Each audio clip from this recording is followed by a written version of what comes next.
আদিয়ালা কারাগারে বন্দী পাকিস্তানের সাবেক প্রধানমন্ত্রী ইমরান খান তার দৃষ্টিশক্তির 85% হারিয়ে ফেলেছেন। সুপ্রিম কোর্টে জমা পড়া এক মেডিকেল প্রতিবেদনে উল্লেখ করা হয়েছে এ তথ্য।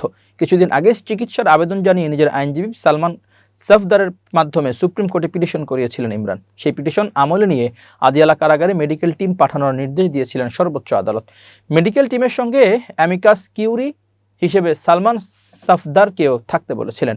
মেডিকেল টিম আদিয়ালা কারাগারে ইমরান খানের স্বাস্থ্য পরীক্ষা করার পর সর্বোচ্চ আদালতে প্রতিবেদন জমা দেয়। সেই প্রতিবেদনে বলা হয়েছে, পিটিশনার ইমরান খান রক্ত জমাট বেঁধে যাওয়া সংক্রান্ত সমস্যায় ভুগছিলেন। কারা কর্তৃপক্ষকে এই সমস্যা জানানোর পর তার চিকিৎসার ব্যবস্থা করা হয়, কিন্তু সেই চিকিৎসা শুরুর পর থেকেই তার দৃষ্টিশক্তি কমতে থাকে। বর্তমানে তার দৃষ্টিশক্তির 85% নষ্ট হয়ে গেছে, মাত্র 15% টিকে আছে।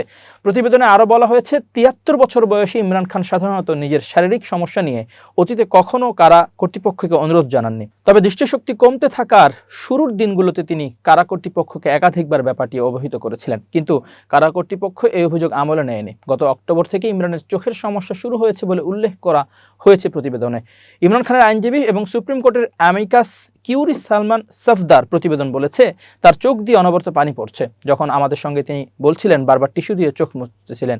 সালমান সফদার আরও জানিয়েছেন, কারাগারে ইমরানকে নিজের আইনজীবী এবং পরিবারের নিকটাত্মীয়দের সঙ্গে সাক্ষাৎ কথাবার্তার অনুমতি দিয়েছেন, কিন্তু ইমরান খান আমাদের অভিযোগ করেছেন যে তাকে আইনজীবী ও নিকটাত্মীয়দের সঙ্গে সাক্ষাৎ কথাবার্তার সুযোগ দেয়া হচ্ছে না। প্রসঙ্গত, কিংবদন্তি ক্রিকেটার থেকে জনপ্রিয় রাজনীতিবিদ বনে যাওয়া ইমরান খান সেনাবাহিনীর সমর্থন নিয়ে ক্ষমতায় আসেন 2018 সালের জাতীয় নির্বাচনে জয়ের পর। তবে দেশটির গোয়েন্দা সংস্থা ISI এর শীর্ষ নির্বাহীর পদে কে আরোহ করবেন তা নিয়ে সেনাবাহিনীর সঙ্গে দ্বন্দ্বের জেরে সংকটে পড়েন তিনি। পরে 2022 সালের পার্লামেন্টের বিরোধী সদস্যদের অনাস্থা ভোটে ক্ষমতাচ্যুত হন।